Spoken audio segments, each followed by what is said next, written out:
L'AFC va-t-elle se retirer? L'AFC Bar 23 va-t-elle? Où va-t-il? Se retirer d'Ouvira ou pas?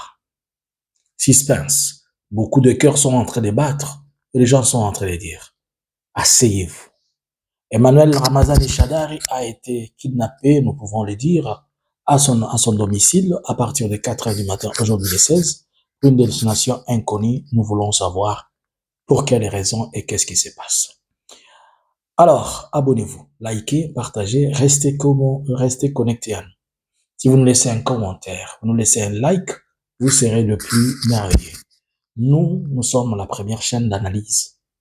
Nous, c'est Analysons Congo. Notre spécialité, c'est analyser. Alors, nous allons nous permettre de rentrer et d'entrer dans les sphères de ce qui est dit, essayer de comprendre. Suivez-nous sur TikTok, sur YouTube et sur Facebook. Nous restons Analysons Congo et nous analysons. Alors, aujourd'hui, nous sommes les 16. Une lettre qui a été un communiqué signé le 15 décembre 2025, qui a été publié et dont vous avez suivi, par exemple, sur RFI, on dit que Ouvira, les M23 vont se retirer de leur position une semaine après la prise d'Ouvira.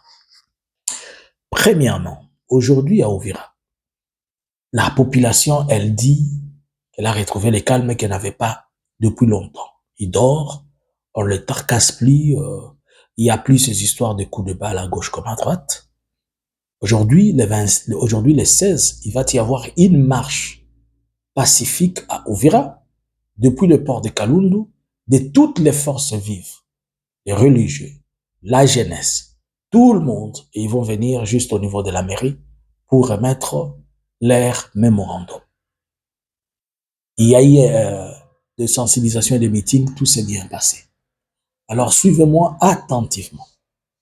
Dans l'esprit de communiqué que j'ai lu et que vous avez lu, l'AFC Bar M23 dit que pour favoriser, ou bien pour questions de paix, ou pour des questions liées au respect et la continuité des accords, notamment ceux de Washington et Doha, nous allons retirer nos troupes unilatéralement.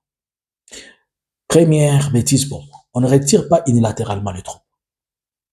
Même si ça peut être une décision unilatérale, mais elle doit se faire bilatéralement. Je veux dire quoi? C'est-à-dire, si nous décidons de nous retirer, il faudrait que les autres aussi se retirent. Et jusque-là, ils n'ont pas de forces qui sont devant eux.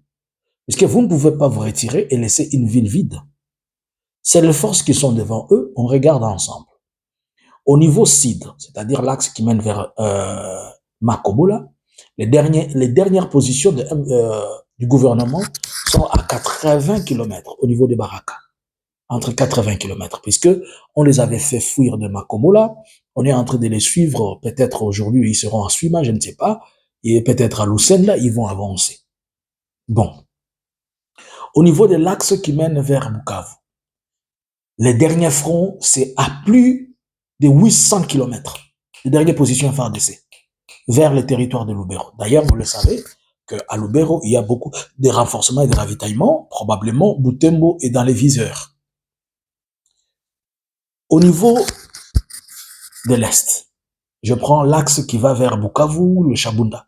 Les dernières positions de la FRDC sont vers Mwenga, Kamituga, quelque chose. Nous sommes à plus de 180 ou 130 km.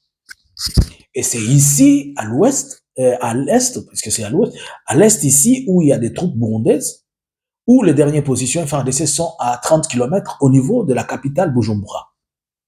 Alors, s'ils doivent se retirer dans ces triangles, dans ces périmètres, ces quadripérimètres que je vous montre, s'ils doivent se retirer d'Ouvira, qui sera la première des forces à venir?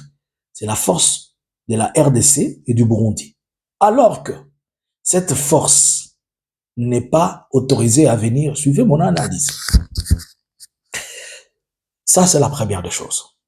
Il dit que nous devons nous retirer et il faudrait que certaines conditions soient remplies pour le retrait.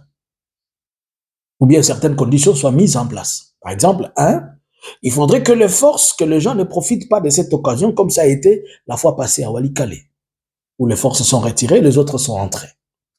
Alors, il faudrait que l'on protège les civils, et notamment ceux qui sont en danger. Tout le monde est en danger. La population d'Ouvira est en danger face aux Wazalendo. Ceux qui sont dans les territoires, ceux qui sont dans les hauts plateaux, ils sont en danger par rapport à toutes les forces qui sont tout autour. Les Wazachou, ainsi que les Wazalendo, ainsi que les FDLR et les autres mondes. Alors, moi, je vais poser une question à tous ceux qui sont en train d'acclamer. Donc, faudra-t-il pour vous que les gens récupèrent ou ils perdent les sangs? Et quand il dit qu'ils libèrent un endroit qu'ils ont récupéré et dont vous avez fui, et vous vous réjouissez de ça que vous avez récupéré quelque chose, vous avez un problème. Une deuxième question. Pensez-vous que la chose qu'on a récupérée à prix de sang, on peut la laisser seulement comme ça? Les M23 a quitté Kamanyola, et Luvunge, Luberizi, Sange, Kiliba, Ouvira. Il a perdu tous ses troupes et arrivé là-bas, vous lui demandez de rentrer. Alors que les dernières positions des M23 ne sont même pas à Ouvira. Les dernières positions sont dans les territoires de Fizi, ils sont en train d'aller. Nous avons cherché à savoir, est-ce qu'il y a des troupes M23 qui sont en train de faire repli dans la zone? Personne, tout le monde est dans les percées. Pourquoi? Puisque hier à Kalemi, hier le 15, il y a eu plus de 3 rotations des avions CRA qui sont venus déposer les militaires. Et à l'heure où je vous parle, depuis hier, il y a beaucoup de troupes FARDC qui ont pris l'axe Force Bendera, au moins 3 ou 4 camions qui ont pris l'axe Force Bendera. C'est-à-dire, ils sont en train de venir pour rejoindre les autres qui sont vers Baraka. Puisque les militaires qui ont quitté les fronts, ils ne veulent pas se battre, puisqu'on les a appelés des clochards. Alors, qu'est-ce qui se passe? Vous allez vous rappeler avec moi que celui qui a amené cette signature de l'accord l'entérinement de l'accord de Washington, il s'appelle Donald Trump. Donald Trump a tout fait pour que les 2 garçons, Kagame et Félix, se retrouvent les 4 à Washington pour la signature. Pourquoi? Puisque les 5 décembre, c'est-à-dire les 4, il les a invités, puisque les 5, ils devaient recevoir le prix FIFA de la paix. Et dans le discours, on devait parler de la RDC à qui il a apporté la paix. Vous savez qu'il avait échoué avec son histoire de prix Nobel de la paix. Et c'est comme ça qu'il les avait forcés à signer. Mais vous allez remarquer que tous les accords dont Donald Trump, dans lesquels il a mis sa main et qu'il a prétendu avoir apporté la paix, ça n'a rien apporté puisque ils étaient en train de chercher à ce qu'on parle de lui, que son nom reste dans l'histoire. Je vous donne les illustrations. Prenons ce premier accord entre l'Ukraine et la Russie. 1 mois après la signature jusqu'à aujourd'hui, vous avez vu comment la Russie est en train de récupérer des territoires, il est en train de faire du mal à l'Ukraine. L'accord qu'il a signé avant le conflit du Thaïlande et Cambodge, ça a pris seulement 2 mois. Aujourd'hui, les Cambodge et la Thaïlande, ils se bombardent comme pas possible. On parle de l'accord d'Abraham, c'est-à-dire celui d'entre Israël et Palestine. Vous connaissez la suite. Et ce dernier, l'accord de la RDC et Rwanda, vous avez en face de vous ce qui se passe. Alors, dans cette optique-là, les Américains n'aimeraient pas que l'on arrive à insulter le nom de Yempapa qui a fait des efforts. Alors, on va demander à tout le monde d'essayer quand même de bouger, essayer de faire quelque chose. Bon, si on doit essayer de faire quelque chose, allons dans la logique où le M23 a accepté, il dit il va sortir. Réfléchissons, hein? Ne soyons pas fanatiques, réfléchissons. Quand j'ai lu ces communiqués, j'ai regardé, j'ai dit, tonton Nanga, tu nous trompes, hein? Puisque ce que tu as mis ici, c'est de la politique. Tu sais, chez nous, à l'Est, quand les gens disent, ou qu'on a fait de la politique, c'est-à-dire, tu es en train d'amener les gens vers les choses qui ne sont pas.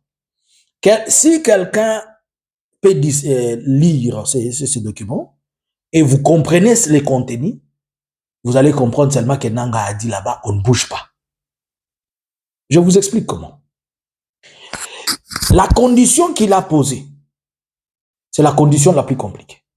Il dit que nous allons retirer nos forces d'une manière unilatérale, mais la ville doit être occupée par des forces neutres. C'est-à-dire, ils vont se retirer, ils vont se démandoquiser. Mais il faudrait que les forces qui doivent venir, elles soient neutres. C'est-à-dire, quand ils vont se retirer, il ne faudrait pas que la FARDC mette ses pieds là-bas à Ouvira, il ne faudrait pas que les Wazalendo mettent leurs pieds, les FDLR ne vont pas mettre leurs pieds, Les Burundais ne vont pas mettre leurs pieds, les Rwandais ne vont pas mettre leurs pieds. On a parlé des forces neutres. Dans ce contexte, est-ce que le Kenya est une force neutre face à la RCD et à la RDC s'il doit occuper Uvira? Non. Le gouvernement de Kinshasa dira on n'a pas confiance au Kenya. Le Kenya, il nous montre une tendance. Est-ce que l'Ouganda peut venir? Non.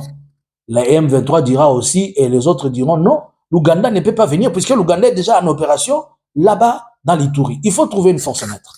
La Tanzanie, non, puisque à l'heure où je vous parle, selon les informations, la Tanzanie va déployer 1500 militaires à Kalemi pour venir protéger Kalemi et venir faire la guerre vers l'entrée de Kalemi.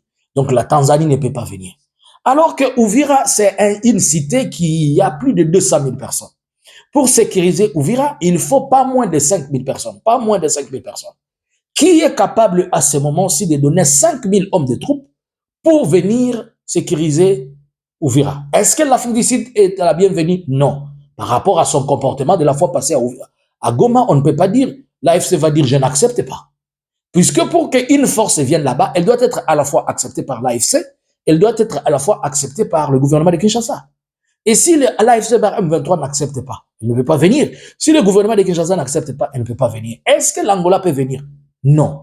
Est-ce que l'Angola peut envoyer 5 000 hommes? Non, puisque l'Angola, il est médiateur.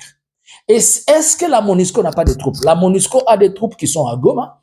Il a des troupes aussi qui sont dans l'Ituri. Mais les troupes qui sont à Goma sont en stand-by par rapport au processus des DD3R, la démobilisation, la réinsertion, le regroupement de combattants et des FDLR qu'on doit amener au Rwanda. C'est pourquoi on a même réduit le personnel de la MONUSCO, pour les gens qui ne savent pas. Plus de 300 postes, plus de 300 personnes ont été envoyées en chômage à la MONUSCO. Beaucoup de gens sont en train de pleurer puisqu'ils sont en train de perdre leur poste. Mais non, est-ce qu'on va prendre les forces de l'Ituri? À l'Ituri, il y a une urgence. On ne peut pas relocaliser les troupes de l'Ituri pour les amener à Uvira. Il faudrait qu'à ce moment-ci, qu'on trouve des pays contributeurs. Juste pour trouver des pays contributeurs, d'abord, ça fait un problème. Il faudrait qu'un pays se décide quels sont les pays qui peuvent donner d'urgence 5 000 personnes. Est-ce que c'est à l'ordre du jour au niveau du Conseil de sécurité des Nations Unies? Non. Il faudrait d'abord qu'il y ait une résolution du Conseil de sécurité des Nations Unies qui demande le déploiement express des troupes au niveau de la RDC. À l'ère actuelle, on ne peut même pas parler de 2000 hommes de la MONUSCO qui sont en RDC, puisque beaucoup de troupes sont déjà parties. Bon, est-ce que dans la réunion la réunion d'urgence qu'il y avait eu les 12, ils ont parlé d'un probable déploiement des troupes au niveau d'Uvira? Ça n'a pas été à l'ordre du jour, mais on a seulement dit qu'on va renforcer la MONUSCO. Donc, politiquement, diplomatiquement d'abord, cette histoire, elle cause un problème. La faisabilité et les pratiques aussi causent un problème. Vous pouvez avoir des troupes, mais il faut avoir aussi des pays contributeurs. Vous savez que ça fait plus de 2 ou 3 ans que Donald Trump a coupé les robinets de financement de la monnaie au niveau de UN, et c'est pourquoi beaucoup de missions sont fermées. Même la RDC qui parle, elle a des dettes pour les questions de maintien de paix qu'elle n'a pas encore payées puisqu'elle paie ses contributions, elles ne sont pas respectées. Alors, c'est-à-dire, l'argent aussi pose problème. L'équipement pose problème. Je suis en train de parler dans les concepts où les Nations Unies peuvent intervenir. Mais si ça doit être la SADC, elle sera limitée puisque la SADC va vous dire, il faudrait que ça se discute au niveau de la SADC. Bon, si ça doit être l'EAC, on met à côté puisque l'EAC, tout le monde acquise tout le monde dans l'EAC. Dans les CPGL, tout le monde acquise tout le monde. La SADC, je vous ai dit comment ça va se passer. Donc, dire qu'ils vont ils vont se retirer d'Uvira. Ils ne peuvent pas se retirer d'Uvira tant qu'ils ne savent pas quelles sont les troupes qui vont rester à Uvira. Et pour l'heure actuelle, il n'y a pas de troupes qui vont y rester. C'est qu'on ils voulaient dire, nous avons la bonne foi de le faire, mais regardez les contextes et les conditions dans lesquelles nous sommes. Et s'ils se retiraient d'Uvira, les Wazalendo vont revenir. Est-ce que les Wazalendo font partie prenante de leur discussion? Non. Les FDLR vont revenir. Font-ils partie prenante de leur discussion? Non. Ils savent que le dimanche, le Burundi voulait attaquer Uvira. Et voulait attaquer Luvungi. Il voulait attaquer Luvungi. Si vous regardez tout ce que je vous présente là, vous comprenez que les choses ne marchent pas bien.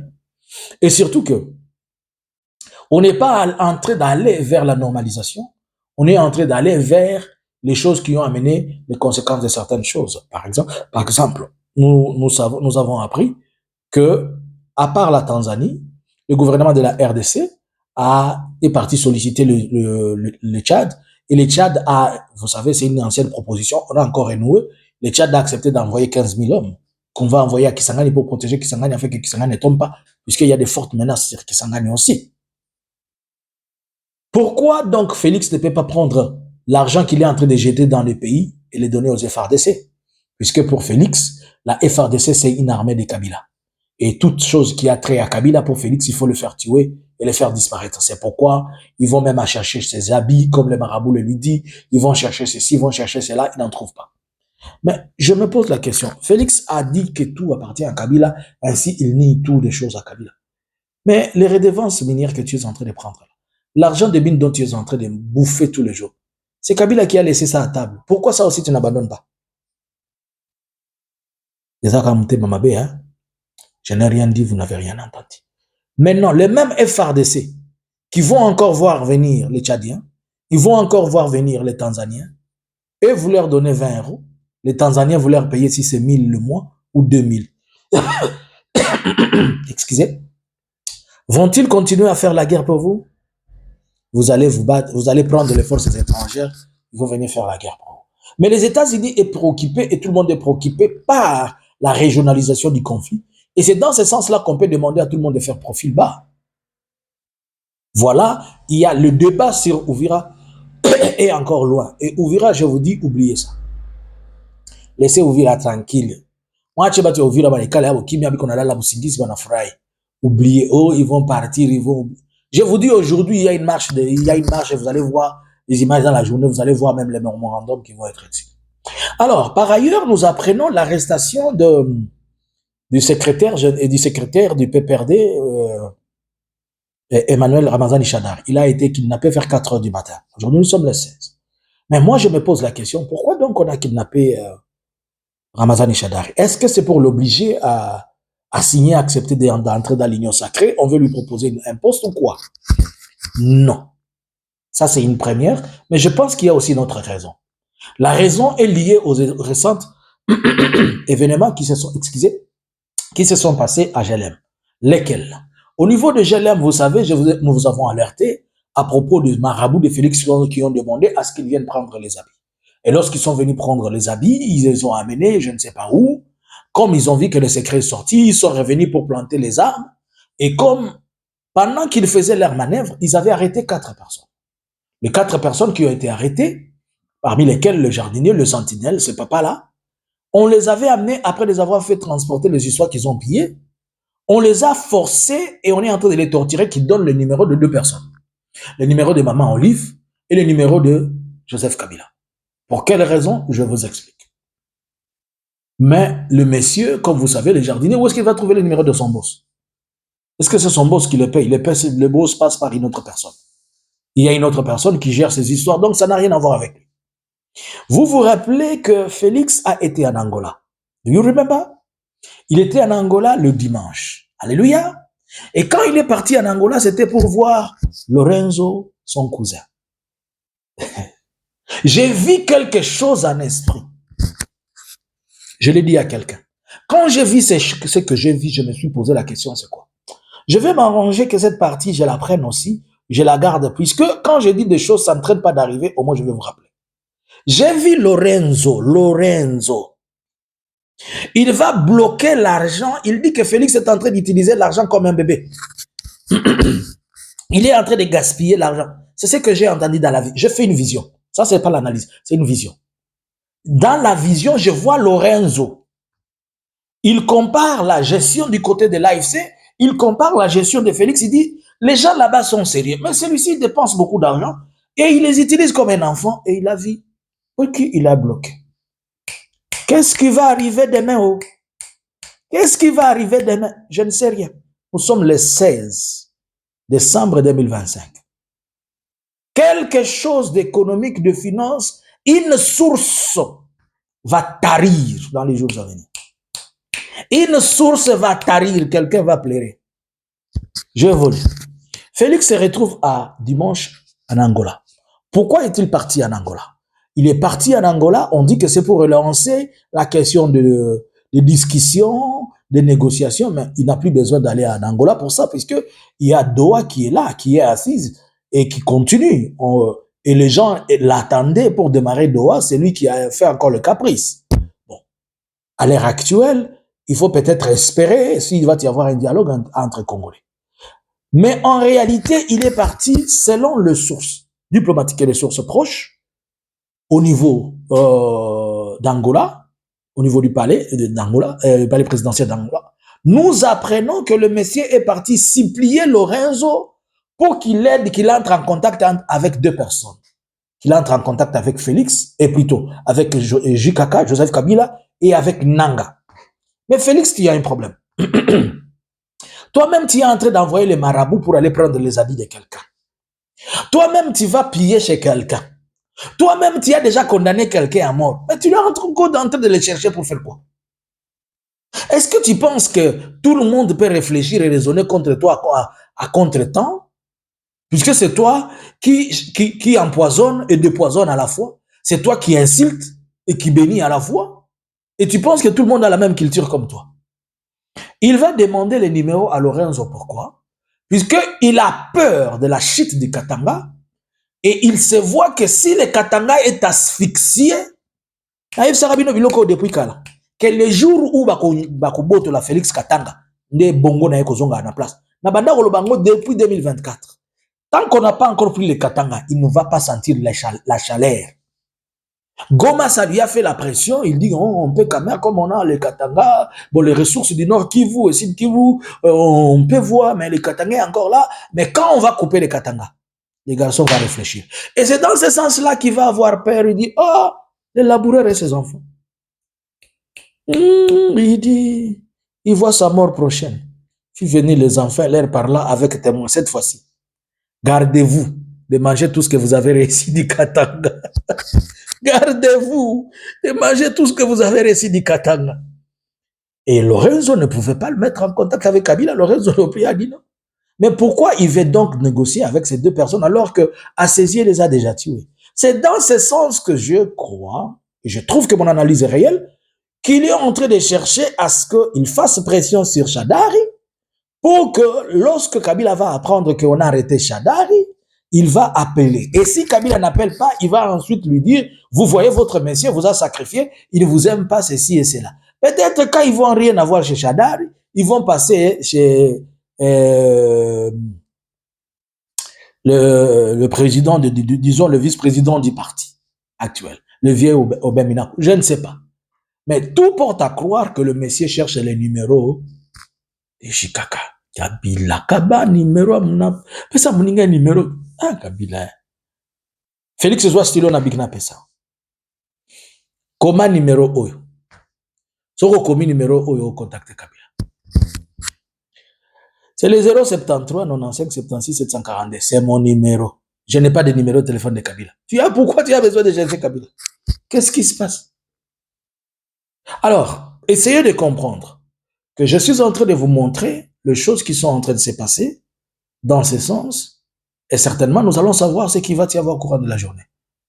Deux choses, oubliez Ouvira. Bola la pongi. Vous savez que ça, c'est une information, c'est quelque chose qui fait plaisir à l'IDPS. Ils vont faire des communiqués, ils vont crier à la fin de la journée. Mobali mobimba bozo bundana muninga abetio tango lobi bonatiki ko beta yo smotelemi omi pupolo lobi omoni na longi yo de Félix ba tutie ba kofi akoi muninga lobi bon natiki nanga ko beta yo kasi na lembi ko beta yo siko atelemi akobi po ba pekisi bango akobi ko loba apusa na lisoso komona ayumvo moto ayumvo muliro Félix ochilange wenen ça pas encore chauffer sur toi. Quand ça va chauffer gazon, Nanga t'avait dit que si tu es garçon, va ouvrir l'aéroport de Goma. Depuis qu'il t'a dit ça, Félix Azaka Mounoko, Kobenga Batuba clochard, Kouda da Boussika. Heureusement que les clochards ont compris, ils ne vont plus faire la guerre pour toi. Donc, tonton Félix, Manseba, il serait mieux que Obomba Maël et Nayo Kosungone à Jérusalem à Sika. Ouvira no bouging. Puisque les conditions qui sont posées pour le bouging. Et dans l'entretemps, les fronts avancent, non? S'ils arrivent à Kalemi, vous allez leur demander encore de quitter. Donc, la FRDC et les Félix ne réalisent que les dangers lorsque les grandes villes sont tombées. On a commencé à aller vers les Mwenga, les Chabunda ici, ils ne disaient pas quelque chose. Maintenant, comme c'est Ouvira, c'est là où les esprits s'élèvent. Lui-même qui appelait les gens les clochards. Posez-lui la question. Avant d'être président, il habitait où? Ses enfants habitaient où? Lui qui habitait dans la maison de sa femme. Toute sa vie, Félix a dit qu'il a il y a 20 euros. Vie na mobile. Tant que Kabila tout n'a pas na ajo yobino mibali bozala kana banda kwa papa na bina Kinshasa. Des places confiées à Kabila na Félix et Outaka ko benga Kabila Rwandais. Puisqu'il y a tout n'a koma yo na ajo vanda kana nda kwa papa. Ya ba parents. Mais il y a zo benga bani ba clochard. En tout cas ça passe. À vous les claviers. Bonjour, bonsoir. Analysins Congo subscribers.